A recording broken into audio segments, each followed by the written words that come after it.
All right, so today we're tackling something that I think everyone finds at least a little bit intriguing, and that's miracles. Oh, yeah. And as always, we're going deep. We're diving deep into the Stanford Encyclopedia of Philosophy's entry on miracles. We're going to try to understand how are they defined? What's the logic behind the arguments for and against them? Right. Are miracles truly impossible? Are they violations of natural law, or could there be another way to understand them? Hmm.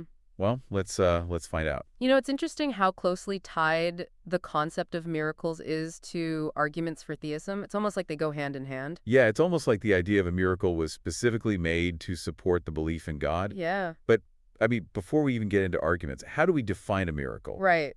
There has to be more to it than just, something strange or unusual happening. Right. Yeah. It can't just be something that we just don't understand yet. Right, right. At the simplest level, a miracle is often seen as an event that can't be explained by natural causes alone. Okay. But like most things in philosophy, it gets a lot more complicated. For Yeah. example, Aquinas argued that a miracle goes beyond what he called the productive power of nature. Okay, you're going to have to explain that a little bit. Productive power of nature sounds very philosophical. Sure. What does that actually mean, in like layman's terms? So think of it this way. Nature, including us, like humans, are capable of some pretty amazing things. Yeah. Birds can fly, trees grew from tiny seeds, we build these massive skyscrapers. Aquinas is saying that a miracle surpasses those natural abilities. It's something nature just couldn't do on its own, like, say, a river suddenly changing its course and flowing uphill. Ah, okay. Yeah. So it's not just strange or rare. It has to be like impossible by natural standards. Right. It has to be something that nature can't do. Okay. Okay, so then we get Hume. And he famously defined a miracle as a violation of the laws of nature. But that kind of begs the question, what are these laws of nature in this context? Yeah, that's a really tricky question. Hume's definition is very well known, but it's a lot more slippery than it seems at first. For example, we all know dead things stay dead, right? Right? But is that a scientific law? Well, Not really. Decomposition is a complex process that's governed by biology and chemistry, not some universal decree that forbids zombies. okay. So Hume's definition is maybe a little bit wobbly then. How have other philosophers tried to, I guess, clean up this definition problem? So Mackey, for instance, he redefined natural laws as how the world works when it's left to itself. Okay. It's like saying there's this natural order, and a miracle is something from outside that order coming in and messing things up. Okay. It kind of suggests that there's a supernatural force. So we're drawing a line between the natural and, I guess, potentially the supernatural. Right. Okay. But here's where I get stuck. Imagine like a single grain of sand shifting in the desert. Technically, maybe that exceeds nature's usual power, but, does it really matter?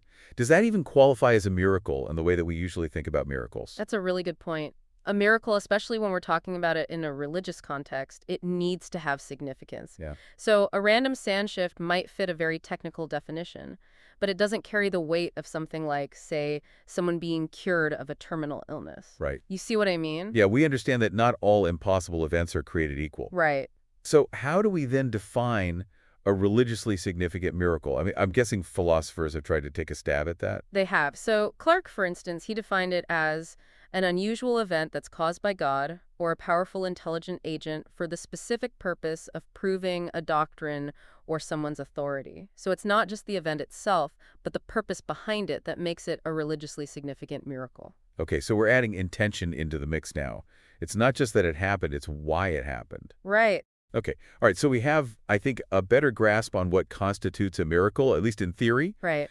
But it's not enough to just say, well, this is a miracle. Right. How do people actually argue for miracles? What kind of logic are they using to support those claims? Well, there's a bunch of different approaches, and each one comes with its own strengths and weaknesses, of course. But broadly, we can sort of group them into four categories: deductive arguments, criteriological arguments, explanatory arguments, and probabilistic arguments. Okay, those all sound pretty technical. Can you break those down for us non-philosophy experts? Of course. Explain what each type of argument means, in a way that we can all understand. Okay, so imagine a detective is solving a case, right? Deductive arguments are like having clues that lead to only one possible conclusion. Okay. Criteriological arguments are like setting standards for what you will accept as true. So if a claim meets certain criteria, it's more likely to be true. So it's like setting a bar for believability. Exactly. Then we have explanatory arguments, and they focus on finding the best explanation for the facts. You compare different theories and see which one fits best. And finally, we have probabilistic arguments. These deal with how likely something is based on the evidence. Okay, so we're weighing the evidence and looking at the probability. Right. Okay, let's start with deductive arguments. I'm guessing these are all about airtight logic. Yes, exactly. So a classic example is Paley's argument for Christian miracles. He really emphasized the testimony of the witnesses, the people who saw the miracles, and he pointed out that these were people who were so convinced by what they saw that they dedicated their lives to spreading the message, even when they were in danger, even when their lives were at stake. His point is that such unwavering belief in what they saw makes their testimony super compelling. So the strength of the evidence, behind the miracle matters. Some miracles might have, more compelling arguments in their favor than others, but I imagine even deductive arguments have their weaknesses. What are some of the problems with this approach? Oh, of course. Deductive arguments are very fragile. If you remove just one supporting piece of evidence, the whole thing falls apart. For instance, if we apply Paley's criteria to, say, non-Christian miracles where witnesses are equally devoted, then we run into a problem. Do we accept both sets of miracles? Or does this mean we need to rethink our criteria? That's a good point. It sounds like this is getting more complicated than just, did it happen or not? It is. Okay. Let's move on to criteriological arguments then. It sounds like these are all about setting a standard for whether we should believe a miracle claim. That's right. The philosopher Leslie, he proposed 4 criteria for believing historical claims. And they're actually pretty commonsensical. The first one is the event should be observable by the senses. Okay. The second, it should happen publicly. Third, there should be lasting memorials or evidence of the event. And fourth, those memorials should be established right from the time that the event supposedly occurred. So he's trying to rule out hoaxes, right? Yeah. Or stories that were made up later. Yeah. Okay. But can any set of criteria truly guarantee that something is true? I'm a little bit skeptical. Well, you're right to be skeptical, and in fact, Leslie himself acknowledged that those criteria don't guarantee absolute truth. Okay. His argument is that they make it very, very unlikely that a false claim would meet all 4. It's about minimizing the chance of being tricked, basically. So it's not about eliminating doubt. It's about making a claim much more believable than it would otherwise be. Okay, this is making me think. What about explanatory arguments? I'm intrigued by this idea of finding the best explanation for something. This is where things get really interesting. So one really famous example is the minimal facts approach to the resurrection of Jesus. Okay. And this approach starts with 4 facts that are pretty widely accepted by scholars, even the skeptical ones. Fact number 1, Jesus died by crucifixion. Fact number 2, his disciples believed they saw him resurrected. Fact number 3, these disciples went from being terrified and in hiding to boldly proclaiming this resurrection. And fact number 4, even Paul, who had been persecuting early Christians, he became a believer after having, some kind of similar experience. Okay, I could see how those would be hard to argue with. But how do we get from those facts to the conclusion that Jesus actually rose from the dead? What about other possible explanations? Well, that's the heart of this argument. Proponents of this argument, they examine all the different possible explanations. Okay. So things like hallucinations, or maybe the story was just made up. And then they argue that none of these explanations are as convincing as the actual resurrection itself. That's a pretty bold claim. What about the argument that there's no real agreement among scholars about what the disciples actually experienced? Some scholars say that maybe the stories were exaggerated or even invented later on. You've hit a major point of contention there, because if there's no agreement on even those basic minimal facts, then the whole argument becomes a lot weaker. Yeah. It becomes a debate about how much we can trust the sources themselves. So it comes down to how reliable we think the historical accounts are. Yeah. Fascinating. Okay, let's tackle the last category then. Probabilistic arguments. I have to admit, the idea of math makes me a little nervous, but I'm sure you can break this down for us. Don't worry, it's not as scary as it sounds. Okay, good. Probabilistic arguments are all about how the evidence impacts the likelihood of something being true. Think of it like this. Imagine you're building a legal case. Okay. Each piece of credible evidence that you bring in makes your conclusion a little bit more likely to be true. Okay, yeah. It's about building up a case. So it's not about proof, it's about making it more and more likely as the evidence, stacks up. So how does this apply to arguments for miracles? Well, a great example comes from the philosopher Bishop Butler, and he said that if a bunch of events can't be explained by chance, they likely point to some specific cause. Okay. The more pieces of the puzzle that you can put together, the clearer the picture becomes. And multiple independent testimonies are really important here. If several people who aren't connected to each other, if they all tell the same story, it's a lot harder to dismiss it as just a coincidence or a lie. Right, so it's like in a courtroom. The more witnesses you have who corroborate a story, the more believable it becomes. But I guess ultimately, a person's own beliefs play a role too, right? Like what they already believe will influence how convincing they find the evidence for a miracle. Oh, absolutely. Our worldview, our assumptions, even our prior beliefs, they all color how we interpret the evidence. Right, What seems convincing to one person might not be convincing at all to someone else right. because they're coming at it from completely different perspectives. And that's one of the reasons why this whole debate about miracles is so complex and so often subjective. This is mind-blowing. We've gone through all these different ways to argue for miracles, but what about the flip side? What about those who argue against the possibility of miracles altogether? What kind of logic and reasoning do they use? Well, they've got their own set of arguments, and arguments against miracles can be general, like challenging the very concept of a miracle, or they can be specific, targeting the weaknesses in individual miracle claims. So some are saying miracles just flat out can't happen, and others are saying prove it to me and then maybe we'll talk. Exactly. Okay, let's start with the arguments that miracles are impossible. What kind of approaches do they use? Well, some arguments come from very specific theological viewpoints. For example, Spinoza, he basically equated God's will with the laws of nature. So if God's will is absolute and natural laws are like an expression of that will, then a miracle, which by definition violates natural law, becomes a contradiction. So philosophers are playing a cosmic game of logic here. It seems to depend on the very specific view of God and the universe, though. Right. You're exactly right. Now, Voltaire, he had a more straightforward argument. He said that immutable laws can't be broken. Therefore, miracles are logically impossible. But couldn't you argue that maybe there are like higher laws that we don't understand yet?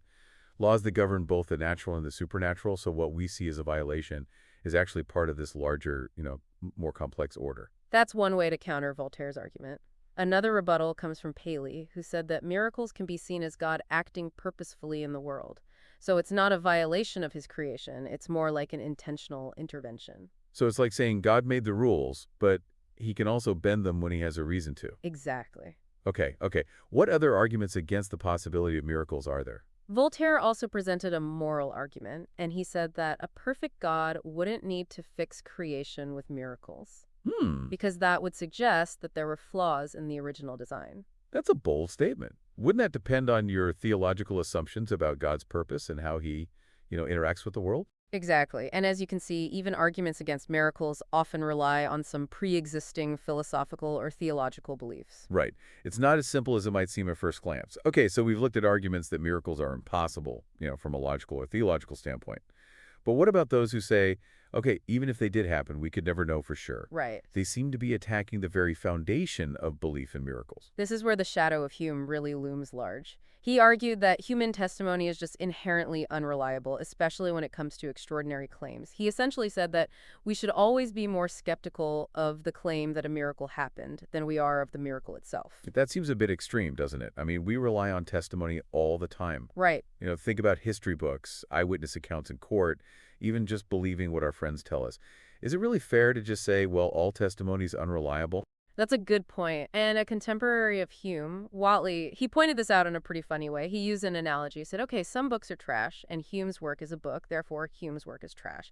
It's obviously flawed logic. Yeah, Just because some testimonies are unreliable doesn't mean they all are. right. That's a good way to, kind of poke a hole in that. So how have others, challenged Hume's argument? Because he's basically saying we should never believe anyone about miracles, right? Well, they attack his basic assumptions. For instance, some argue that just because we don't have evidence for a miracle, that doesn't mean it didn't happen. Right, You can't assume something didn't occur just because you weren't there to see it. right. The absence of evidence isn't evidence of absence. What are some other ways people have pushed back against Hume's skepticism? Well, some argue that the improbability of the miracle itself needs to be weighed against the improbability of the testimony being false. Okay. If you've got multiple credible witnesses, the odds start to shift in favor of the miracle. So it's like a balancing act. You put the evidence on each side and see which way the scale tips. Exactly. And two of Hume's contemporaries, Price and Adams, they argued that the evidence for certain miracles, like the resurrection, is actually strong enough to outweigh that initial improbability. So they're saying don't just dismiss miracles out of hand. Actually look at the specifics of each case. Right. And in more recent times, the philosopher Hodgick actually did a very detailed breakdown of Hume's argument, and he pointed out a lot of logical flaws and inconsistencies. For instance, he argued that Hume's reliance on experience as the ultimate test of truth, that's just too limited. Okay. And it can lead to some pretty absurd conclusions. So Hume, while influential, definitely has his fair share of critics. Oh, yeah. What impact did his work actually have on this whole debate about miracles, though? Well, it was huge. His work had a huge impact on biblical scholarship, and it's still being debated today. His skepticism about miracles has really shaped how many scholars approach historical accounts of the supernatural. But on the other hand, it also sparked some very rigorous defenses of miracle, leading to, a deeper understanding of the evidence and the arguments involved. This is so fascinating. We're really peeling back layers of history and philosophy here, and it reveals just how complex this whole debate about miracles really is.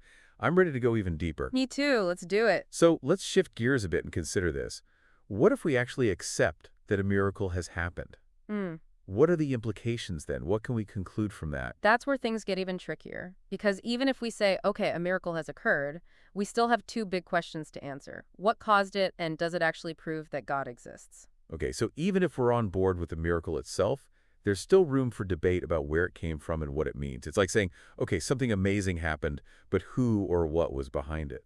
Exactly. So the first issue is, can beings other than God perform miracles? Okay? This has been a huge topic of discussion for theologians and philosophers for centuries. Some argue that lesser spirits or other supernatural entities could be responsible for seemingly miraculous events, while others insist that miracles are exclusively the domain of God. So we're back to the question of agency. If something beyond the natural world is at work, do we just automatically assume it's God, or could it be something else entirely? Precisely. And this has big implications for the argument that uses miracles as proof of a specific God. Right. Because if other supernatural agents can do miracles, then their value as evidence for, let's say, the God of the Bible, that gets weakened. Right. It's like saying, sure, maybe something supernatural is going on, but that doesn't necessarily mean it's the God that's described in this specific religious text. Right. Are there any other interesting views on this? There's an even more radical view. So Chrysaides, he argues that miracles can't be attributed to any agent at all, divine or otherwise.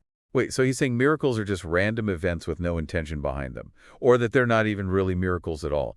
Help me understand this, because that seems pretty counterintuitive. So to understand his point, we need to dive a little bit into this concept of agency and philosophy. And agency basically means the capacity to act with intention and purpose. Okay. Chrysaides argues that if a being is truly free, then their actions are by definition unpredictable. So a miracle, as this break from the norm, it just doesn't fit with the idea of a free agent deliberately causing it.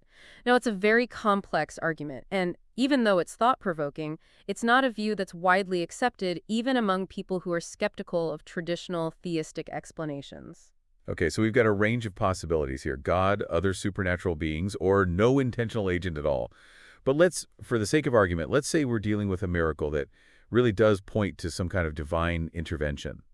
Does that automatically prove God's existence? Not so fast. There are philosophers who say that even if we accept that a miracle happened, it still doesn't give us enough proof for God. Okay. For instance, Overall presents a really interesting and counterintuitive argument. He claims that miracles might actually provide evidence against God's existence. Hold on, how could a miracle possibly argue against God? Right. That seems completely backwards. I know, it's a very interesting argument, but his argument basically rests on three main points. The first one is, he suggests that if we see order and harmony in the universe as evidence for God's design, then miracles, which kind of disrupt that order, they would actually count against God's existence. So it's like finding a glitch in a perfectly designed system. It makes you question the designer's skill. Exactly. His second point is that the constant debate and disagreement about whether miracles are real and what they mean, he says that actually hinders our understanding of the world. Okay. He's basically saying that if God truly wanted to reveal himself through miracles, wouldn't he make it a lot clearer? Wouldn't he make it more universally convincing? That's a good point. Why make it so confusing and open to interpretation if your goal is to prove that you exist? Exactly. And his third point is the classic problem of evil. If God is all-powerful and all-good, why does he only perform miracles occasionally and seemingly randomly? A truly benevolent God, the argument goes, would intervene much more consistently to stop suffering and injustice. So he's not just focused on the miracle itself, he's looking at the bigger picture of God's actions and the state of the world. He's saying that if miracles are supposed to be this evidence for God, they actually raise more questions than they answer. Exactly. Overall's arguments are challenging because they force us to think beyond the surface level of, oh, something miraculous happened, and consider what they mean for our whole understanding of God and the universe. Right. And are there counter-arguments to these points? Oh, of course. A lot of philosophers don't buy Overall's argument. They say that he kind of misrepresents how theists typically view God. Most believers don't see God as this micromanager who's constantly intervening.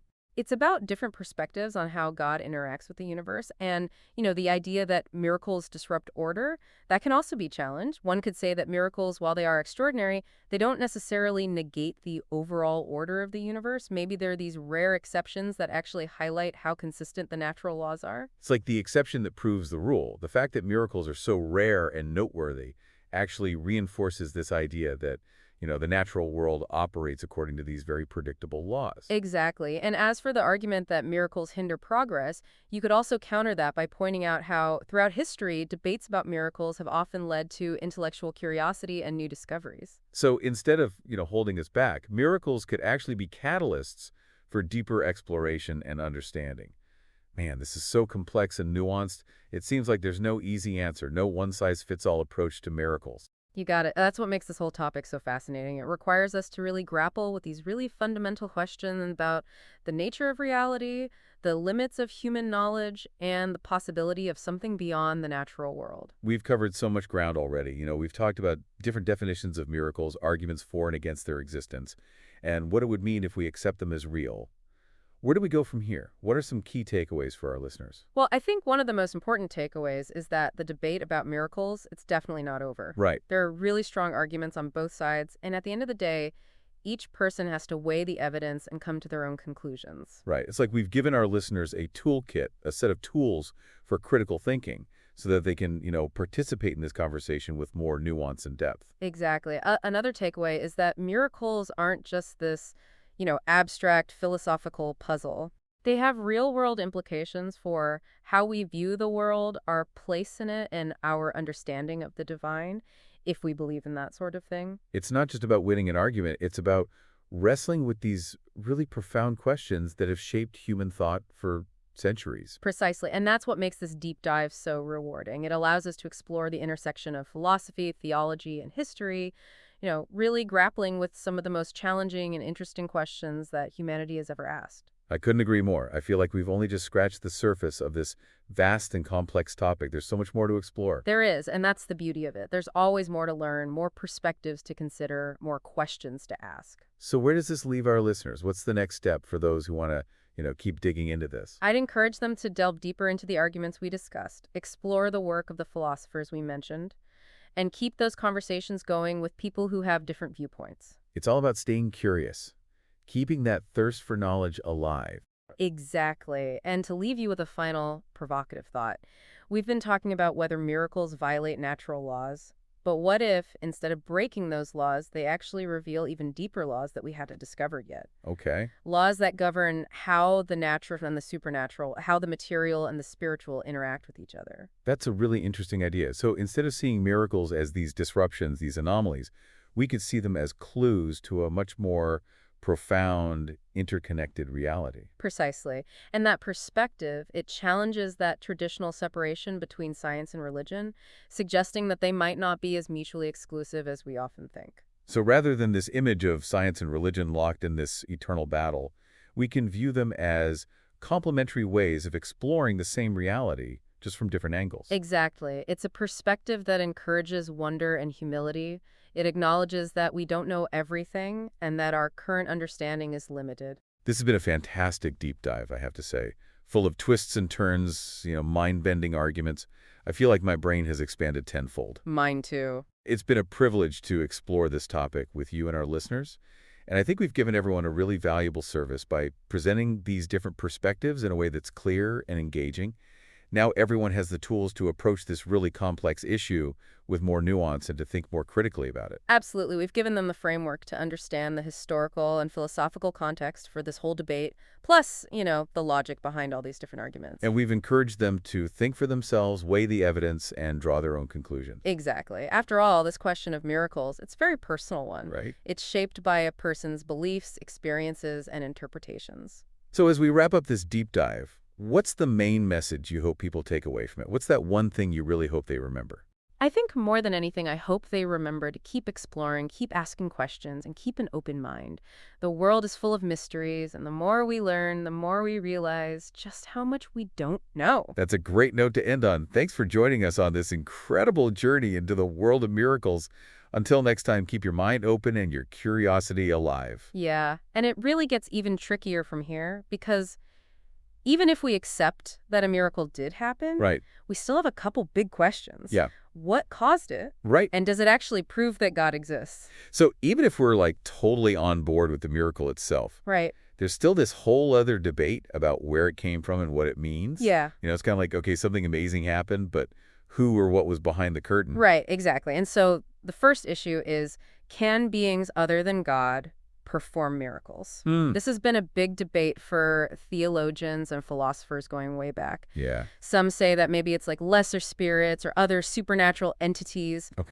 that are behind these seemingly miraculous events, Right. while others say no miracles are strictly God's territory. So we're back to this whole question of agency. Right. If something beyond the natural world is at work, do we automatically jump to God? Or could it be something else entirely? Exactly. And that has some pretty big implications when you're talking about arguments that use miracles as proof of a specific God. Right. Because if other supernatural things can do miracles, well, then the value of a miracle as evidence for, say, the God of the Bible gets a lot weaker. Right. It's like, yeah, okay, maybe something supernatural is happening, but that doesn't automatically point to, the God that's described in this particular religious text. Right, exactly. Are there any other kind of interesting views on this? There's one that's even more radical. Okay. Chris Sides, he argues that miracles can't be attributed to any agent at all, Okay. divine or otherwise. So he's basically saying that miracles are either just totally random events with no intention behind them, or they're not really miracles at all. Huh. Help me understand this, because that seems a little counterintuitive. It is, yeah. To understand Cressida's point, we got to dig into this idea of agency in philosophy. Okay. Agency basically means the ability to act with a purpose, with an intention. Okay. And so his argument is that if a being is truly free, their actions are unpredictable. Okay. So a miracle, as this breaks from the norm, it just doesn't line up with this idea of a free being choosing to make it happen. Right. It's a really complex argument. Yeah. And it's interesting, but it's not very popular even among people who are pretty skeptical of the traditional theistic explanations. Okay, so we've got a range of possibilities here. God, other supernatural beings, or no intention at all. Right. But let's say, for argument's sake, that we're dealing with a miracle that does seem to point to some kind of divine intervention. Okay. Does that automatically prove God exists? Not necessarily. Some Okay. philosophers say that even if you accept a miracle is real, it's still not enough to prove God. Okay. Overall, for instance, he actually argues that miracles might even be evidence against God's existence. Hold on now. How could a miracle argue against God? Right. That seems totally backwards. I know, it's a very interesting argument. Okay. It basically boils down to three main points. Okay.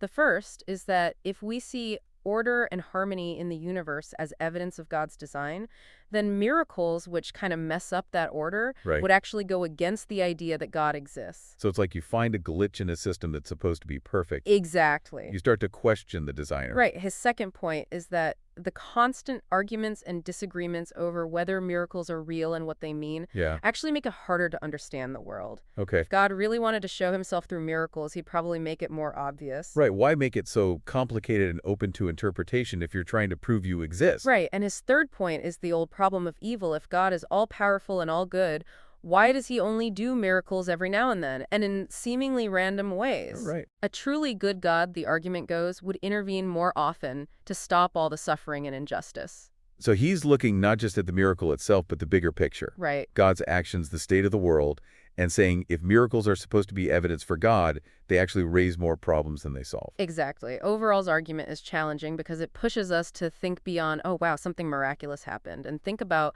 what it means for our whole understanding of God and the universe. And are there counter-arguments to these points? Oh, of course, a lot of philosophers aren't convinced by Overall's argument. Okay. They say that he kind of twists the way most theists actually think about God. Right. Most believers don't see God as this micromanager who's constantly stepping in to fix things. Right. It's about different perspectives on how God interacts with the world and, this idea that miracles disrupt order. Right. That can also be challenged. Someone could say that miracles, while they are amazing and unusual, they don't actually contradict the overall order of things. Right. Maybe there are these rare exceptions that actually highlight how consistent the laws of nature really are. So it's like saying the exception proves the rule. Right. The fact that they're so rare makes them stand out and actually reinforces this idea that the natural world works in these very predictable ways. Exactly. And as for the argument that miracles hinder progress, you could say that debates about miracles have actually led to a lot of curiosity and new discoveries throughout history. So instead of holding us back, miracles could actually push us forward, to explore and understand things more deeply. Exactly. Man, this is so complicated. It is. There's so many different angles. It seems like there's no easy answer, no one-size-fits-all way to look at miracles. You got it. And that's what makes it so interesting. It really forces us to think about these big questions. What is reality really? Like, what are the limits of our knowledge, and could there be something beyond the natural world? We've covered so much ground already, different definitions, arguments for and against miracles, and what it would mean if they were real. So where do we go from here? What are some key takeaways for the listeners? Well, I think one of the most important is that this debate about miracles, it's far from over. Right. There are strong arguments on both sides, and everyone has to weigh the editors and decide for themselves. So it's like we've given everyone listening a toolkit for critical thinking so they can join the conversation with more nuance and depth. Exactly. And another takeaway is that this whole miracle thing, it's not just some abstract philosophical debate. Right. It has real-world implications. It affects how we see the world, our place in it, and even our understanding of the divine, if you believe in that sort of thing. Right. It's not just about winning an argument. It's about grappling with these really deep questions that have shaped how people think for centuries. Exactly, and that's what makes these deep dives so worthwhile. It lets us explore where philosophy, theology, and history all meet and tackle some of the toughest and most fascinating questions humans have ever asked. I couldn't agree more. It feels like we've only scratched the surface. We have. There's so much more to discover. There is, and that's the beauty of it. There's always more to learn, more viewpoints to consider, more questions to ponder. So where does this leave our listeners? What's the next step if they want to keep digging into this? I'd say go deeper into the arguments we've talked about, look into the work of the philosophers we mentioned, and keep having those thoughtful conversations with people who see things differently. So stay curious. Basically, keep that thirst for knowledge alive. Exactly. And to leave you with one final thought-provoking idea, we've been focused on whether miracles violate the laws of nature, but what if instead of breaking those laws, they actually show us even deeper laws that we haven't figured out yet? Okay. Laws that govern how the natural and supernatural, the material and the spiritual all work together. That's a really interesting concept. So instead of seeing miracles as these weird disruptions, we could think of them as clues to a much bigger and more interconnected reality. Precisely. And it challenges that traditional divide between science and religion. Right. Maybe they're not as opposed to each other as we often think. So instead of this picture of science and religion fighting forever, we can think of them as different ways of exploring the same reality, just from different perspectives. Exactly. It's a viewpoint that inspires both wonder and humility, acknowledging how much we don't know and the limits of what we currently understand. This has been an amazing deep dive, full of twists and turns and mind-blowing ideas. I feel like my brain has grown like 10 sizes. Mine too. It's been great exploring this with you and with our listeners, and I think we've done a real service by presenting all these different sides in a way that's clear and engaging. I think so too. Now everyone has the tools to approach this complex topic with more nuance and think more critically about it. Absolutely. We've given them the historical and philosophical background for the whole debate, plus the logic behind the different arguments. And we've encouraged them to think for themselves, look at the evidence, and reach their own conclusions. Exactly. After all, the question of miracles, it's a personal one. Shaped by our individual beliefs, experiences, and how we interpret things. So as we wrap up this deep dive, what's the one thing you really hope people will remember about miracles? I think the most important thing is to keep exploring, to keep asking questions, and stay open to new ideas. That the world is full of mysteries, and the more we learn, the more we realize how much we still don't know. And that's what makes this journey of discovery so exciting. That's a perfect thought to leave our listeners with. Thanks for joining us on this incredible deep dive into the world of miracles. Until next time, keep those minds open and stay curious. It really makes you think, what if instead of miracles breaking the rules, they're actually like hints about rules we just haven't figured out yet? Right, like a whole other level of natural laws that govern how the supernatural stuff interacts with the world we see. Right. It's a much more inclusive view than this whole science versus religion thing. Yeah. It's like saying maybe there's way more to the universe that we can measure or explain right now. Exactly. And it's a good reminder to stay humble, you know? Yeah. We've learned a lot about the natural world, but there's still so much we just don't know. This deep dive has been a wild ride. So many different angles on miracles, how to even define them, the logic behind the arguments for and against them, and even what it means if we say, okay, miracles are real. It's a lot to take in. I need a nap. I know, right? It's been so fascinating to really go deep on this stuff. It has. I love getting into the nitty-gritty of these complex topics. And I think we've done a good job of explaining these complex ideas to our listeners. I hope so. In a way that's clear but still engaging. So now they've got a much better grasp of this whole miracle debate. Right. and they've got the tools to think critically about it. Yeah, we've given them the background, the historical and philosophical context for the whole thing, plus we explained how the different arguments work. And most importantly, we encourage them to think for themselves. Yes. Weigh the evidence and come to their own conclusions. Because at the end of the day, whether you believe in miracles or not, it's a deeply personal decision. Right? It's influenced by your own worldview, your experiences, and how you interpret the world. Exactly. So as we wrap up this episode, what's the one thing you really hope our listeners will remember about miracles? More than anything, I hope they'll keep exploring, keep questioning, and stay open to new possibilities.